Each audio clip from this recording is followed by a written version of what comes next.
C'est intéressant. Le plus intéressant, c'est comment est-ce que vous arrivez à faire un truc aussi immonde avec des ingrédients normaux? Immonde? C'est vrai que c'est spécial, hein. Ah, c'est incroyable. J'ai l'impression de bouffer de la terre avec de la bouse et du gravier. Ça sent le poulailler, mais c'est du céleri et des oignons. C'est prodigieux. Et salut à tous, on se retrouve pour un nouvel épisode de Warhammer Made by Amateur. Donc pour aujourd'hui, un scénario, une partie scénarisée que je vous propose, une partie scénarisée de l'embuscade en Drakwold. Alors c'est une partie à 2500 points impérial contre 2000 points d'elfe sylvain. Alors une partie avec Thomas qui pour une fois ne prend pas les morts vivants, hein, ça va, c'est bon, hein, on arrête la douleur. Et une partie de Thomas contre moi, donc à 2500 points impérial contre 2000 points de mes elfes sylvains. Alors qu'est-ce que c'est que cette partie de l'embuscade dans la Drakwold? Alors le but du scénario pour les impériaux, c'est de faire sortir 6 points de victoire par la zone de déplacement Asray. Alors attendez, je vais vous expliquer ce que c'est que les points de victoire. Donc 6 points à faire sortir par la zone de déploiement, comme vous le voyez là. Hein, j'ai la zone de déploiement des impériales ici même sur la carte. Pour ce qui est de leur sortie, elle est dans la zone de déploiement elfe sylvain. Ici, il faut carrément qu'ils sortent de la table. Voilà. Donc l'Empire doit faire sortir 6 points de victoire dans la zone, par la zone de déplacement Asray. Pour ce qui est des elfes sylvains, ils doivent abattre, tuer ou mettre en fuite le double des points de victoire que vont marquer les impériaux. Par exemple, les impériaux font sortir 3 points de victoire par la zone de déploiement, il faut que les elfes sylvains en aient abattu 6.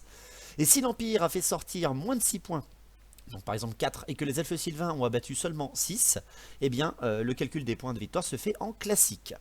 Donc comment sont les points de victoire dans cette partie? Comment est la valeur des points? C'est simple.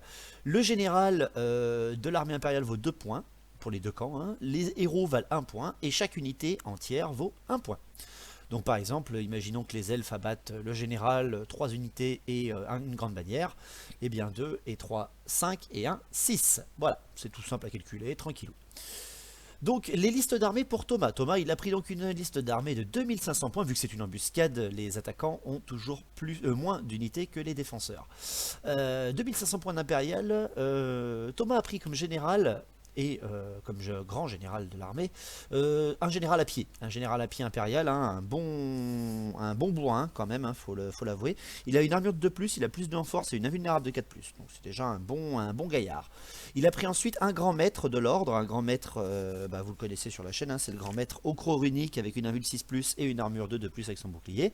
Et il a pris un seigneur sorcier lumineux, niveau 4. Alors son sorcier lumineux, hein, il a eu le regard embrasé de chèvre, la lumière de bataille, la distorsion de Biruna et la protection de face, qui est parfait pour affronter des elfes sylvains.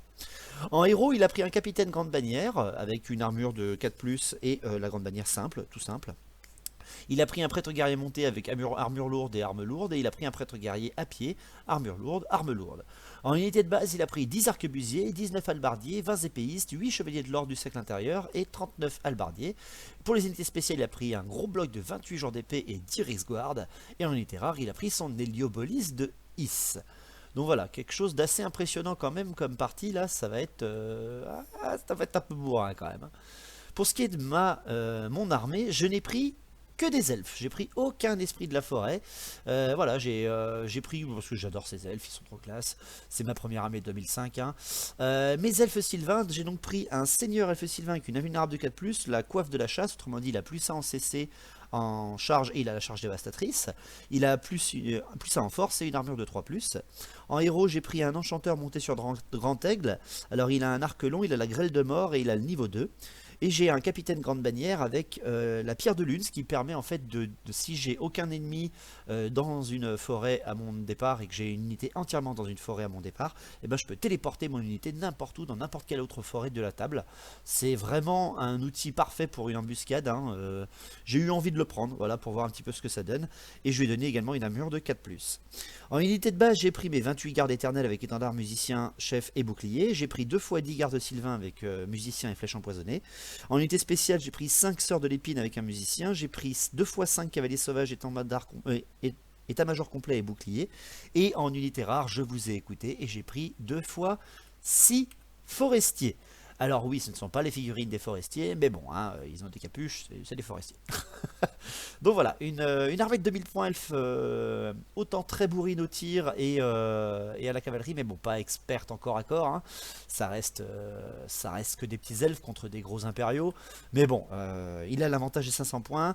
Il s'est déployé par contre intégralement, hein, voilà, il a fait son déploiement intégral avant, c'est une embuscade.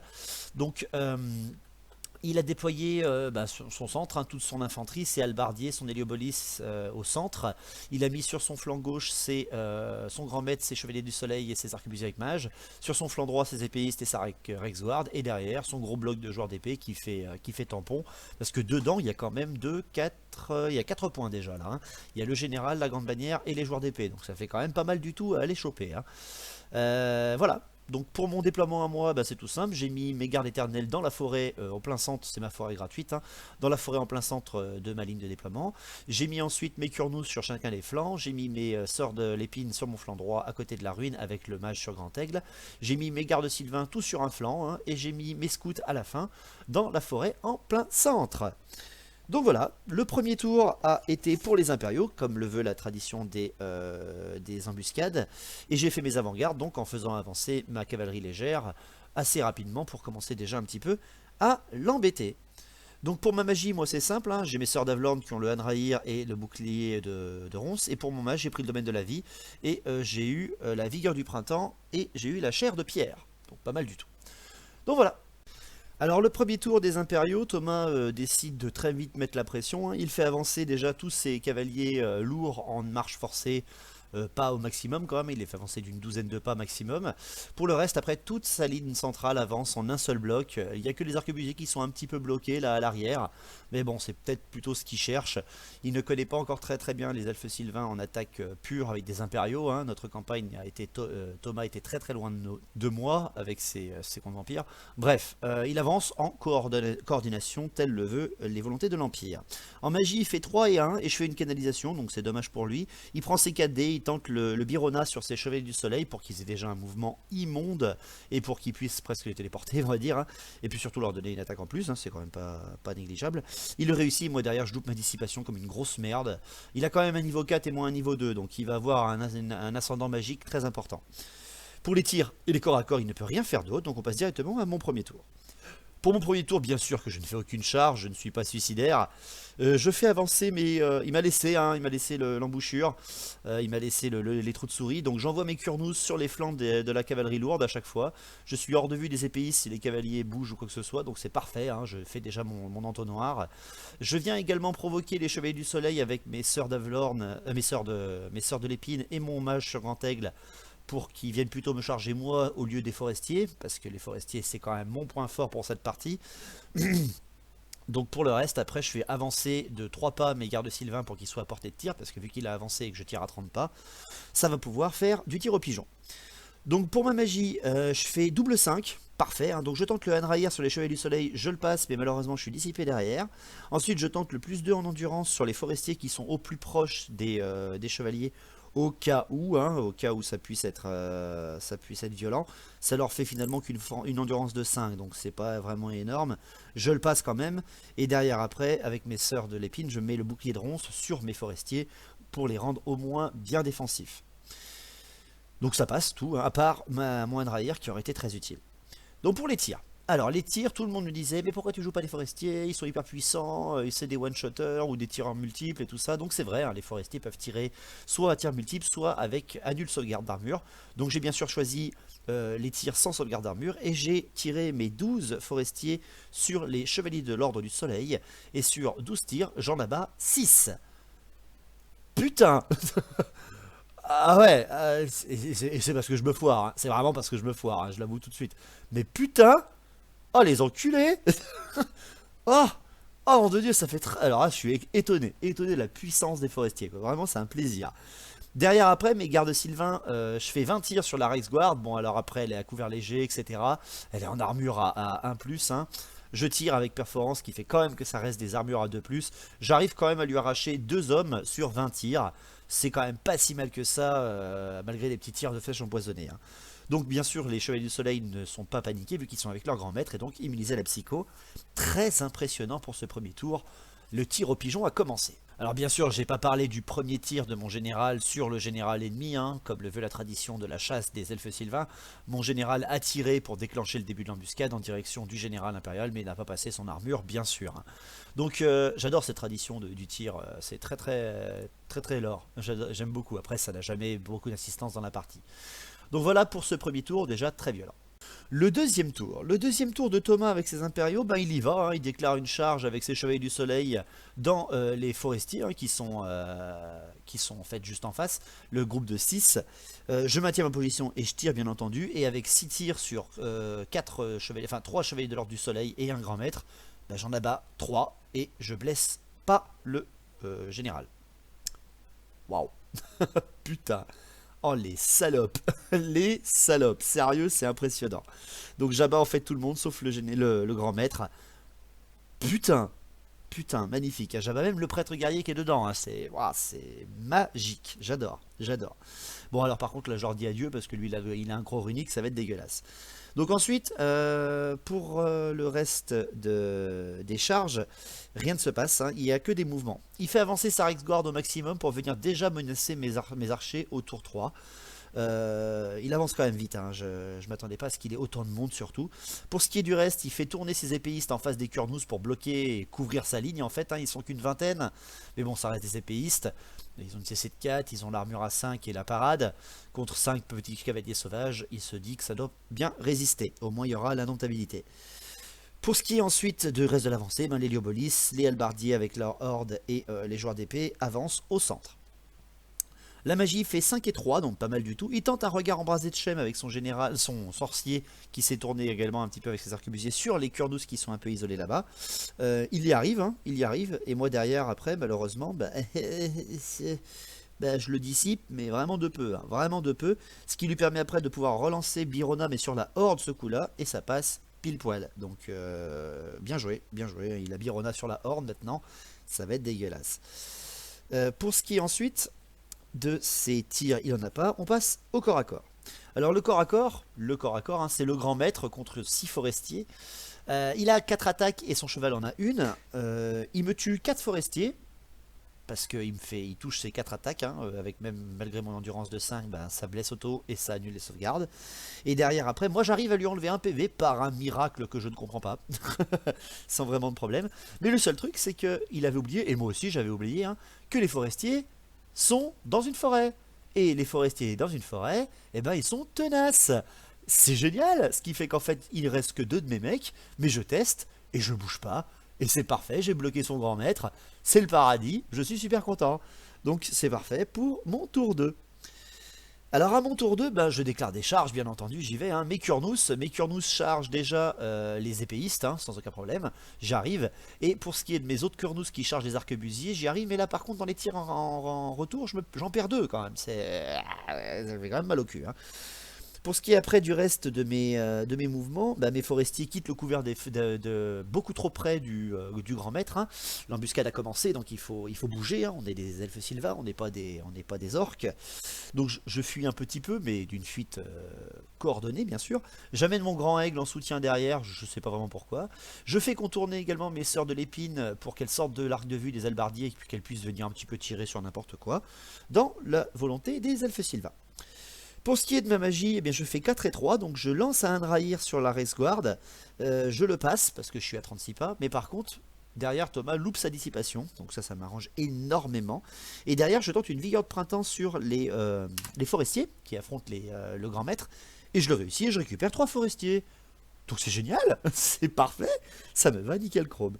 Pour ce qui est des tirs, eh bien mes gardes sylvains, plus la grêle de mort de mon mage, tire en direction des Rexguard, et avec tous les tirs que je fais, donc une vingtaine de tirs des gardes sylvains et 12 tirs du mage monté, je ne fais que 3 morts, malheureusement, hein, j'arrive pas à passer l'énorme armure de ces enculés, mais bon, ça peut le faire quand même. Hein. Les forestiers tentent également de tirer sur la Rexguard, mais là ce coup là malheureusement, ils ne touchent quasiment pas, et surtout ne blessent pas derrière à 4+, ça me fait bien chier par contre. C'est dommage. Pour ce qui est ensuite des sœurs de l'épine qui tirent sur les halbardiers qui sont devant eux, parce qu'elles ont des javelines empoisonnées, bah, elles sont 5 à tirer, elles en butent 4. Bien les filles, hein, c'est toujours ça, moi j'apprécie. Hein. J'ai déjà empoché un point en ayant abattu les Chevaliers du Soleil. C'est bien, on continue. On continue. Donc ensuite les corps à corps. Bon alors les corps à corps, 3 chevaliers de Kurnous contre 11 hommes. Voilà, donc c'est de la cavalerie légère, certes, hein, c'est pas de la résistance incarnée. Par contre, en termes d'attaque, c'est des enculés. Hein, ça c'est sûr, faut l'avouer. Hein. Les chevaliers de Kurnous, quand ils chargent, surtout contre des endurances de 3 sans armure, ce sont des monstres. Donc dans l'attaque, je perds rien du tout. Je perds rien du tout. Malheureusement pour lui. Hein. Et derrière, j'arrache le mage. Dira déjà nickel, mon chef de régiment attaque le mage et l'explose. Et derrière, je lui arrache 4 arquebusiers, grâce d'ailleurs à un cheval qui est énervé. Et derrière, bah, bien sûr, il ne leur reste plus que 3 petits hommes. Bah, il doit tester Thomas, hein. Il s'enfuit, bien sûr, et je le rattrape à 7. Je traverse la ligne sans aucun problème. Les halbardiers à côté, par contre, ne paniquent pas. Derrière, après, le combat un petit peu j'allais reculons, mais il fallait que je le fasse. Les Kurnous qui attaquent les 20 épéistes. Ils sont 5 contre 20. C'est quand même 20 mecs hein, que vous affrontez. C'est là que j'ai encore une fois la démonstration de ces petits pépères de puissance. Vraiment des unités qui sont hyper puissantes. Je tue 13 épéistes. 13. J'abats 13 hommes en face. Et le pire, c'est que dans la riposte des 7 attaques, 5, 6, 7, oui c'est ça, 5, 6, 7, c'est ça complètement. Dans les 7 attaques qu'il me fait, il a rien. Il a rien du tout. Il passe pas, il passe rien du tout. Il me blesse 2 fois, mais 2 fois je sauvegarde avec mon armure. Waouh. Waouh, putain. Waouh. Donc il perd largement le combat parce qu'il a perdu son indomptabilité. Il perd très largement le combat, il s'enfuit et je le rattrape parce qu'ils sont frénétiques. Et je charge, là par contre c'est moins bien, dans le flanc de la horde. Donc là ça va être très moyen parce qu'elle a quand même Birona, la horde. Ils sont 40, là on est 5. Ouais, surtout que c'est son tour après, donc il pourra se reformer avant le combat. Ah mon dieu, quelle horreur. Donc par contre une belle surprise, une très belle surprise. J'arrache encore les points des arquebusiers, du mage et des épéistes. C'est parfait. Le tour 3. Bon, le tour 3, il essaie de passer déjà, hein. Il envoie la charge de sa Guard dans les gardes de Sylvain. Moi je décide de ne pas bouger, je décide de ne pas m'enfuir et tout pour éviter de faire vraiment trop le fudge non plus. Je maintiens ma position et je tire au cas où j'arrive à en tuer finalement un ou deux quand même. Malheureusement là je fais rien du tout, ça me fait un peu chier quand même. Je passe pas son armure, et il arrive au contact sans problème. Pour ce qui est ensuite du reste des charges, des mouvements pardon. Non, les charges des petits halbardiers qui chargent dans les bois pour aller soutenir leur grand maître. Parce que voilà, il va bien falloir quand même, continuer. J'ai pas parlé tout à l'heure, mais le grand maître il a loupé 2 de ses attaques, donc il avait encore 3 forestiers en face de lui. Il en a tué que 2 et ils ont encore réussi leur test de combat. Pour ce qui est des mouvements, il fait avancer ses joueurs d'épée, son Héliobolis sans aucun problème. Il fait reformer bien sûr sa horde pour qu'elle frappe au maximum les Kurnous. À la magie, il fait 4 et 3. Donc il tente l'Héliobolis sur mon mage, parce que son mage est mort. Hein. Il tente son Héliobolis sur mon mage monté. Il y arrive. Moi, bien sûr, après, je loupe ma dissipation. Parce qu'il prend tous ses dés, hein, il prend 6 dés. Et derrière, c'est quand même une force de 8, un D3 PV. Il vise bien sûr l'aigle. Entre l'aigle et le mage, c'est le mage qui est touché. Génial. Et derrière, il me blesse. Force 8, endurance de 3. Ah, il mon cul. Et ensuite, c'est un D3 PV qui saute et il m'enlève un petit PV. Non, c'est con, hein. C'est vraiment dommage quand même. C'est dommage. Ah, j'adore ce jeu, putain. C'est moche. C'est moche. Bon, après, quand même, il est résistant. Hein. Il passe comme il peut. Pour ce qui est ensuite de ces tirs, il n'y a rien du tout. Donc, les corps à corps. Les corps à corps, faut pas mentir. Hein. Les forestiers qui affrontent le grand maître, plus le renfort des halbardiers. Là, par contre, bien sûr, hein, je ne fais rien du tout en attaque. Et derrière, il m'arrache la gueule de mes forestiers. Il reforme donc ses unités d'halbardiers et du grand maître. Ensuite, c'est les Kurnous contre la Horde. Alors, les Kurnous contre la Horde, la violence du combat est âpre et difficile. Alors, on ne savait plus s'il pouvait se retourner ou pas au moment de ses mouvements ou pas. Bon, je lui ai accordé, parce que voilà, hein, c'est tout. Il avait Birona, donc moi je lui ai accordé. Dans le combat, quand même, dans la violence du combat, mes Kurnous qui ont toujours le frappe toujours en premier, je lui fais 14 morts. Je lui fais 14 putains de morts dans sa horde. Ils sont 5 les mecs quand même. Hein. Par contre derrière après la riposte de la horde avec la haine, je vous rappelle bien vu qu'il a un prêtre guerrier dedans, n'a aucune chance, ne me laisse aucune chance et m'arrache tous les Kurnous sans distinction. La Race Guard qui est contre mes gardes sylvains, ben, mes 10 attaques de gardes sylvains arrivent quand même à arracher un Race Guard, mais derrière après je perds 6 hommes. Donc ben, je m'enfuis hein, bien sûr et je suis rattrapé par la Race Guard qui ne fait malheureusement que 6 petits pas derrière. Donc elle va être une position parfaite pour que je lui tire dessus à mon tour d'après. Heureusement par contre que je n'ai aucune panique grâce à mon général et à la grande bannière. Le Hadrahir n'a servi à rien sur la Race Guard, je suis extrêmement déçu franchement. Ils sont violents et résistants. Donc pour mon tour 3, ben, je fais aucune charge, hein, j'ai quasiment plus rien. Je vais pas faire charger mes sœurs d'Avalorn, je suis pas fou. Mes sœurs de l'épine, j'ai du mal avec les sœurs de l'épine. Pour ce qui est des mouvements, bah, mes forestiers et mes gardes sylvains se tournent en direction de la Race Guard, hein, bien sûr. Je repositionne et surtout j'écarte mes forestiers de l'Héliopolis. Je les mets un petit peu en proie facile, exprès pour qu'ils tombent dans mon piège. Derrière après, mon sorcier, lui, bah, il va se caler un petit peu en direction du trône, hein, faut pas rêver. Et pour ce qui est de mes Kurnous et de mes sœurs de l'épine, eh ben, tout simplement, je les reforme derrière la ligne pour que ça puisse devenir vraiment embêtant pour Thomas. À la magie, dommage, mais je fais 6 et 1, donc je tente le Hadrahir sur l'Héliopolis, et je fais un irrésistible avec mes sœurs de l'épine, qui me voient mourir une de mes sœurs, mais je réussis au moins ce sort-là, c'est toujours ça, et derrière, malheureusement, vu qu'il me restait quelques dés, mais lui, il lui restait 6 idées de dissipation, rien ne passe. Les tirs, la Race Guard qui se prend les tirs de 6 forestiers avec annule sauvegarde d'armure et 10 gardes sylvains, flèche empoisonnée. Et bien c'est très simple, je fais 3 morts sur 4, magnifique, et le Race Guard bien sûr après, ben, malheureusement, malgré son commandement qui est élevé, s'enfuit hors de table. Donc il est sorti de la table mais en fuite, autrement dit il est déclaré comme point pour moi et non pas point pour Thomas.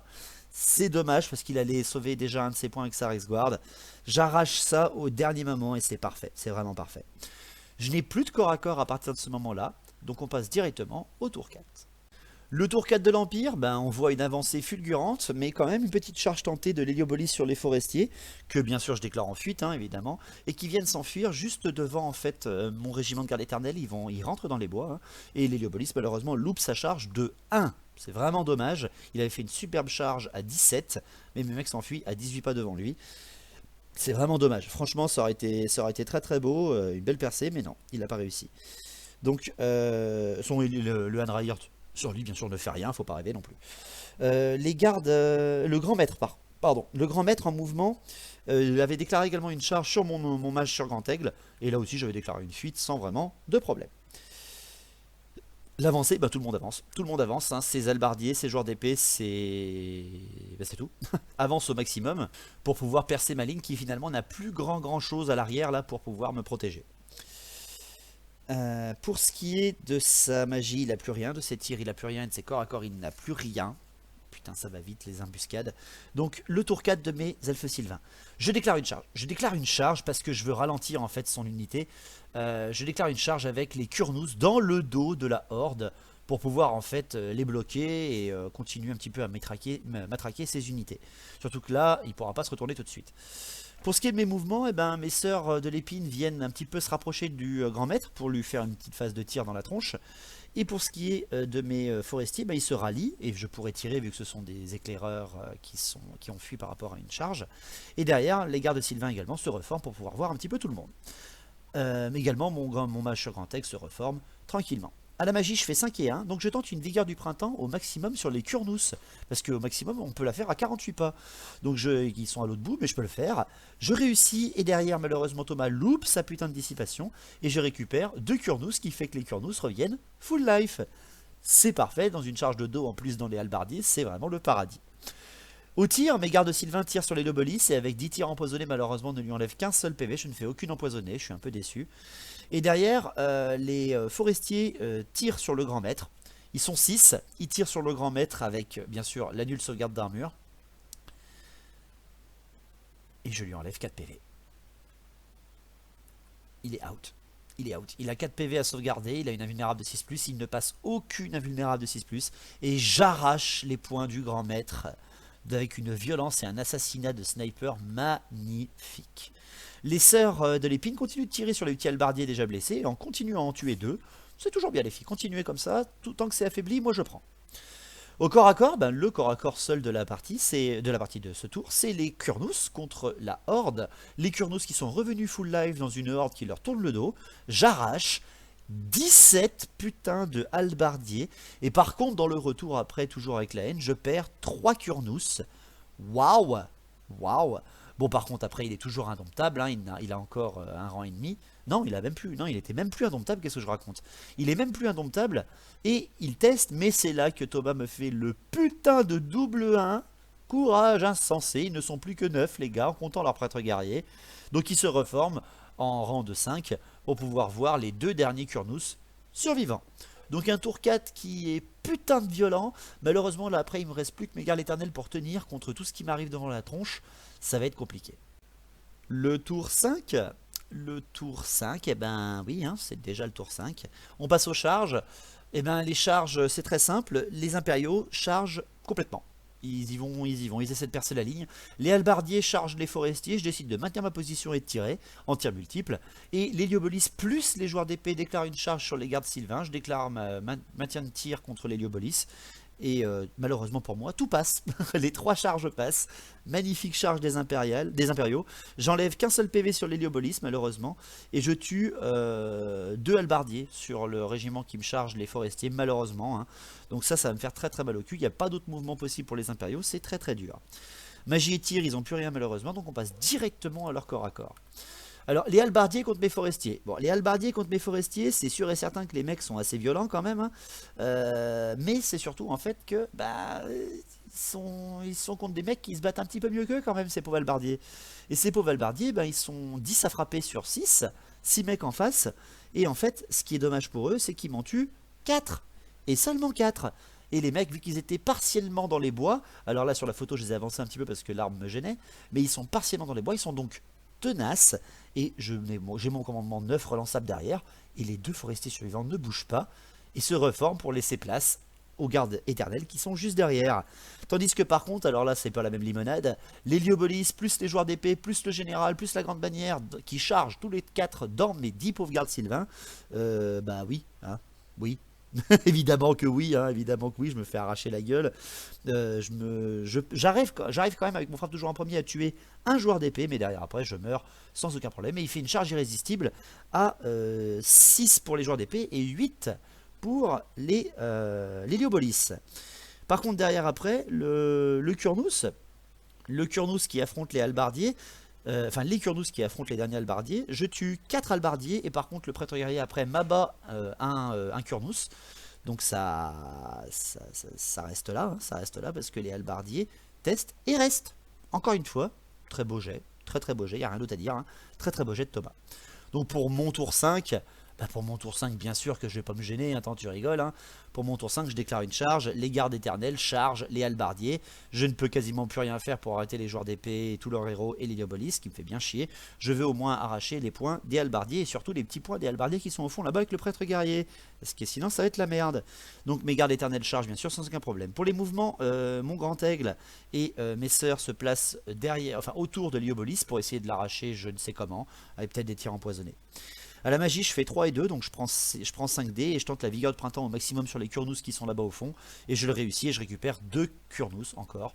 Donc c'est parfait quoi. Au tir, mes sœurs d'Avlorn, mes sœurs de l'épine tentent de tirer sur l'héliobolis. Malheureusement, elles ne font rien ce coup-là, les filles. C'est dommage, hein, elles ne peuvent pas faire grand-chose contre la grosse endurance qu'il a. Et c'est ainsi que se termine le tour 5 avec mes corps à corps.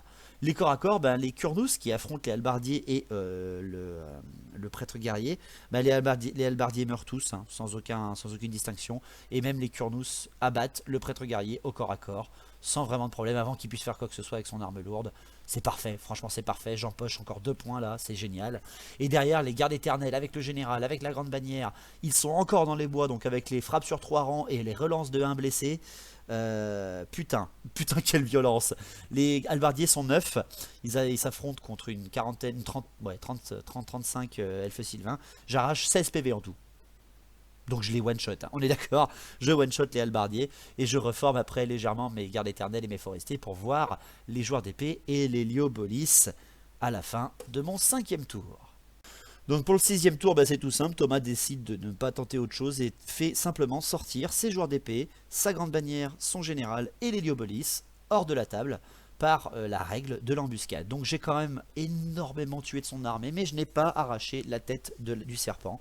Donc mon embuscade a quand même réussi, hein. J'ai tué beaucoup de mes ennemis, mais j'ai quand même perdu beaucoup de mes troupes. Ça va faire un peu mal au cul quand même. Donc les résultats quand même, les résultats de la partie. Eh bien, les impériaux ont fait sortir leur général, 2 points. Ils ont fait sortir la grande bannière, 1 point. Ils ont fait sortir leur joueur d'épée, un autre point. Et ils ont fait sortir leur Héliobolis, encore un autre point. Ils marquent 5 points de victoire. Donc ils ont quand même pas mal réussi leur liste. Malheureusement, bon, ils n'ont pas fait sortir 6 points. Ce qui fait qu'ils peuvent au moins arracher la victoire au calcul. Et la victoire au calcul, les joueurs d'épée valent bien plus cher que des petits forestiers. Donc on va voir ce que ça va donner. Par contre, malheureusement pour lui, derrière moi, mes elfes sylvains, je peux empocher la victoire si je dégomme donc le double, donc 10 points ou plus, sur son armée.